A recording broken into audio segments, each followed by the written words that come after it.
In 1571, a 38-year-old French nobleman climbed the stairs of his tower, closed the door behind him, and retired from public life. He was not ill, he was not exiled, he was not running from anything in particular, though he had watched his closest friend die young, had survived plague, had lived through religious civil wars so brutal they had soaked the French countryside in blood for a generation. He was simply done. Done with the courts, the politics, the performance of the man the world had decided he should be. Done with the version of himself assembled for other people's purposes. He had 1,500 books in that tower, a fireplace, a writing desk, and a question that he intended to spend the rest of his life examining, with as much honesty, as much curiosity, as much patient, unglamorous, frequently embarrassing precision as the question deserved. What do I know? Not what should I know, not what do great men know, not what does the church or the academy or the court or the tradition say is worth knowing. What do I, Michel de Montaigne, this particular, peculiar, contradictory, mortal, digesting, dreaming, frequently confused human being, actually know? The answer he assembled over the next 20 years became the Essays, a book unlike any that had existed before it, a book that invented a new form of writing, a new form of thinking, and quietly, permanently, with the unhurried confidence of a man who has stopped needing to impress anyone, a new understanding of what it means to know yourself. We are living through an epidemic of self-ignorance. Not stupidity, not incuriosity, something more specific and more insidious than either. We know an enormous amount about everything outside ourselves. We have instant access to the opinions of millions of strangers, the accumulated data of entire civilizations, the thoughts of people on the other side of the world at this exact moment. And we know, with startling vagueness, almost nothing about what is actually happening inside us, what we actually feel, as distinct from what we think we should feel, or what we have told people we feel, or what the emotion management systems of daily life have trained us to feel within acceptable parameters. What we actually think, the first thought, before the editing, before the social calibration, before the version assembled for the room. What we actually value, not what we say we value in performance reviews and anniversary speeches and the carefully curated summary of ourselves we maintain for the world, but what the evidence of our actual choices, our actual time, our actual attention reveals that we value. Montaigne looked at this gap between the public self and the actual self in the France of the 1570s, and what he understood, with a gentleness and a humor and a radical intellectual honesty that has lost none of its force in 4.5 centuries, is that this gap is not a moral failure. It is a human condition, and the only response to a human condition that actually helps is patient, honest, ongoing examination, not to arrive at a finished answer, to learn to live in better relationship with the question. To understand what Montaigne was doing in that tower, you need to understand what the essay form meant, what it actually was before he invented it. Before Montaigne, the great texts of Western thought were declarations, treatises, systems. The philosopher would assemble his understanding of the truth into a coherent, authoritative argument and present it as finished, concluded, the thing to be believed. Montaigne found this approach, how to put this gently, completely dishonest. Because the truth about a human being is never finished, never concluded, never the same on Tuesday as it was on Monday, after a good night's sleep as it is after a bad one, at 38 as it is at 58. The word essay comes from the French essai, meaning attempt, trial, test.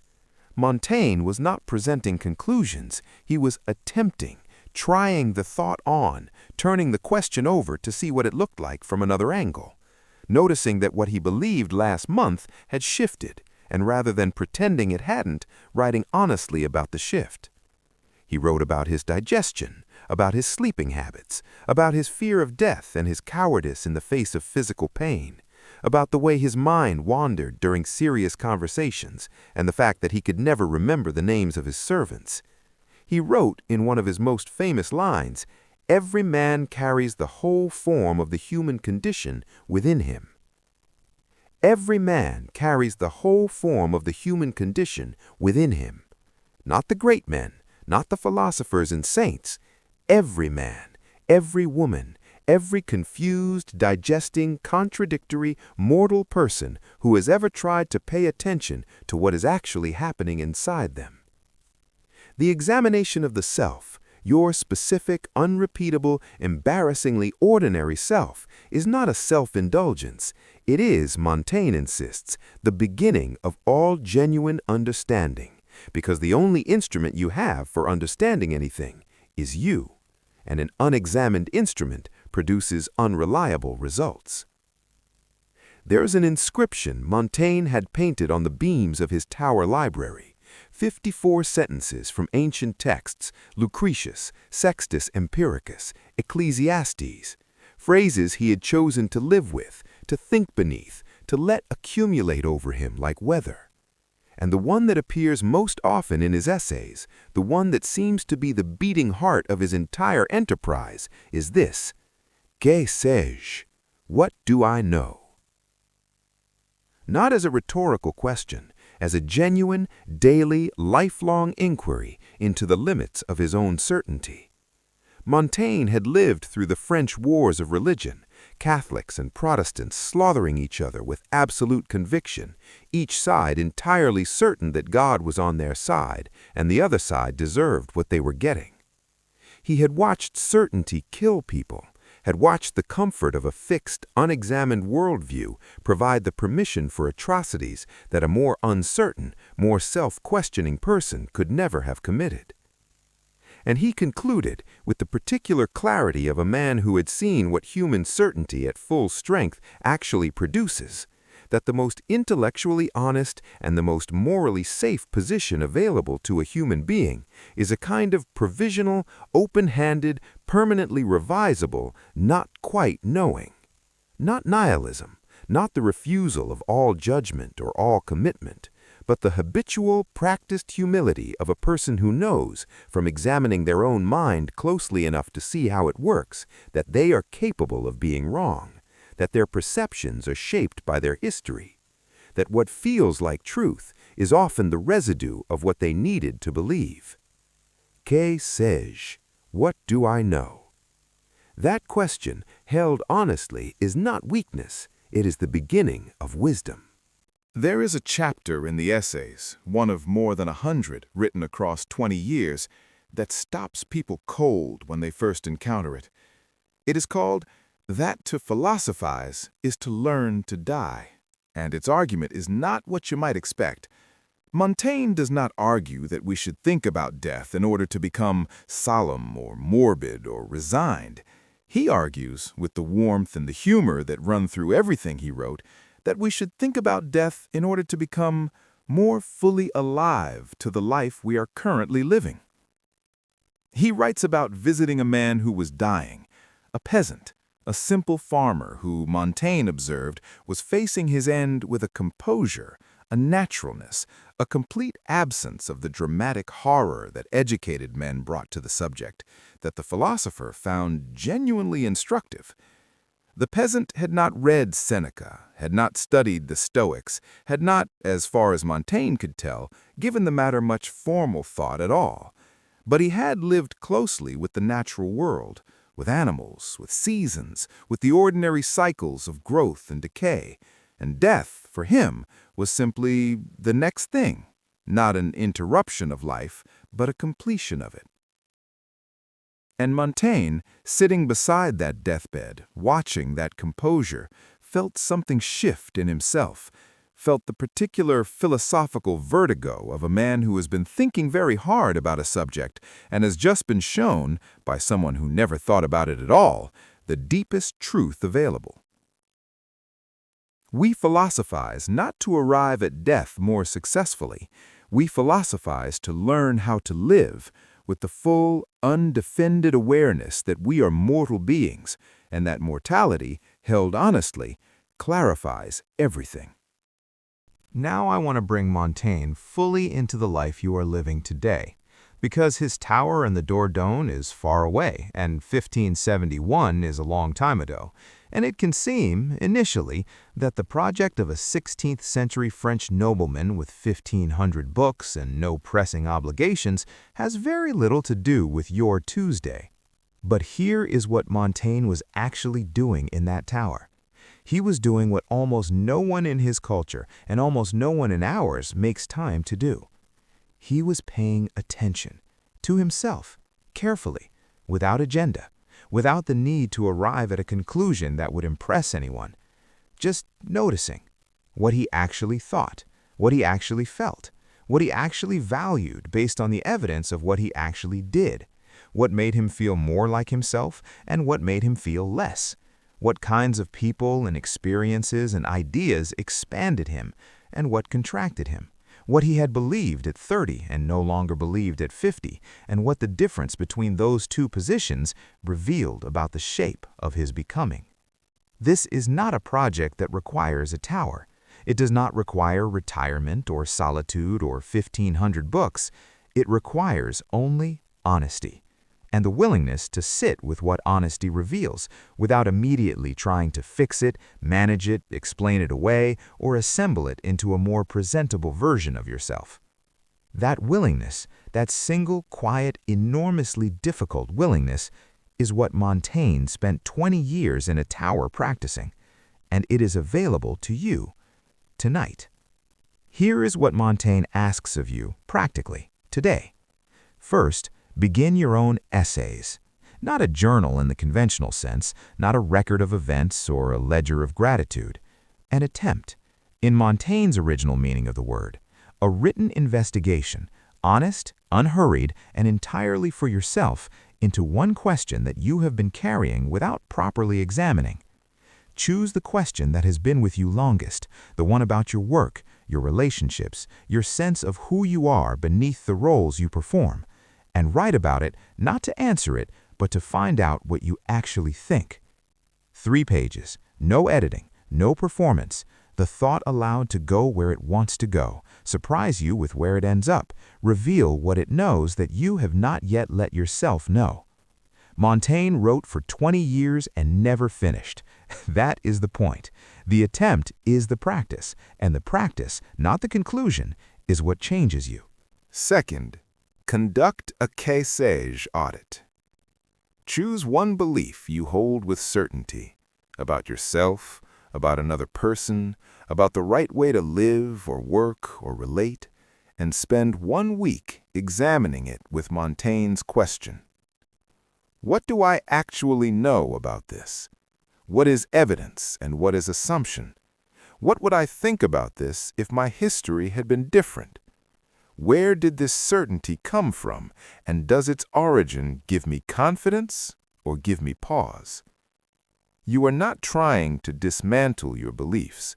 You are trying to hold them more honestly, with the open hand rather than the closed fist, with the intellectual humility of a person who has, in Montaigne's phrase, examined the instrument they are using to examine everything else. Third, practice the tolerance of contradiction. Montaigne changed his mind constantly, openly, without apology.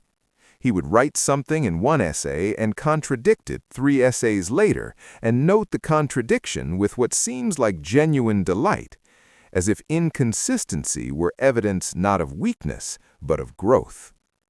This week, find one place in your life where you are holding 2 things that do not fully reconcile, 2 values that pull in different directions, two truths about yourself that cannot both be completely right. Don't resolve it. Sit with it. Write about both sides with equal care and equal honesty. Montaigne would say, and the evidence of his essays over 20 years supports this completely, that the contradictions are not the problem. They are the map. The most reliable map of the actual, specific, fully human person that you are. Fourth, pay 1 hour of close attention to something ordinary. Montaigne wrote about his digestion, about his handwriting, about the way he walked. He was not being trivial. He was practicing the fundamental discipline of his philosophical method. If every person carries the whole form of the human condition within them, then the close, honest examination of any part of your actual experience will eventually open onto the universal. Choose something ordinary in your life this week. A meal eaten slowly and with full attention. A walk taken without destination. A conversation listened to rather than managed. A face, someone you see every day, actually looked at. Pay the kind of attention Montaigne paid, not performing attention, giving it. And then write 3 sentences about what you noticed, what was actually there when you bothered to look that you had been passing without seeing. I want to close with the image of Montaigne in the last year of his life. He is 59 years old. The Tower Library is full of the accumulated evidence of 20 years of honest self-examination, hundreds of essays in various states of completion, a text that has already been published twice and that he is still revising, still adding to, still finding new things to say and unsay and say again from a different angle. He is ill. His health has been declining. The plague that has haunted France his entire adult life is circling again. And he is, by every account of the people who knew him, one of the most genuinely, quietly, sustainably content people they had ever encountered. Not happy in the bright, performing, social sense of the word. Content, at home in himself, comfortable with his contradictions, curious about what each remaining day might show him about the endlessly interesting subject of his own peculiar existence. He wrote near the end, "I study myself more than any other subject. It is my metaphysics. It is my physics. It is my metaphysics. It is my physics." Not because Montaigne was a narcissist, not because he thought his particular digestive habits or sleep patterns or opinions about horse riding were of cosmic significance, but because he understood with a clarity that the 20 years of honest looking had given him that the examined self is not a detour from the great questions, it is the path into them. That self-knowledge is not a consolation prize for people who can't think about bigger things. It is the prerequisite, the foundational work, the clearing of the instrument that allows everything else, every relationship, every contribution, every act of genuine understanding to be done with greater honesty, greater depth, and greater love. Here is the question Montaigne leaves us with, not asked once, asked every day in the tower for 20 years. If you were to climb a staircase today, close a door behind you, and spend 1 uninterrupted hour in honest inquiry into the question you have been carrying longest, what would you find? Not what do you hope you would find, not what do you fear you would find.